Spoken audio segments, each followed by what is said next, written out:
Welcome to Penrose Learning, where we make understanding easy. You'll begin by preparing the devices and launching Control Center. Make sure your iPhone runs iOS 12 or newer and your TV supports AirPlay or HomeKit remote control. Once done, connect both to the same Wi-Fi network or enable Bluetooth if required. Now, swipe down from the top right corner to open Control Center. You should see the remote icon or an AirPlay icon. Tap it. This starts the pairing process, so be ready to accept prompts on the TV or enter a code if requested. Once you've selected your TV from the Control Center list, pair the devices by following the on-screen prompts. Typically, you'll either accept a pairing request on the TV or type a 4-digit code shown on screen. After pairing, the remote interface appears with a touchpad area, play /pause and skip buttons, volume, and a menu or home button.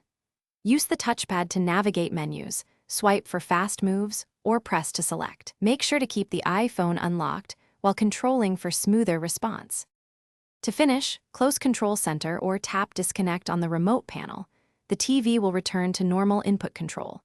If you experience lag or stuttering, make sure both devices have strong Wi-Fi signals.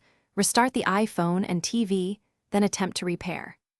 If the remote won't connect at all, check the TV's firmware and settings for AirPlay or HomeKit, and disable VPNs or guest network isolation that blocks device discovery. One key troubleshooting tip: rebooting the router often fixes discovery issues quickly.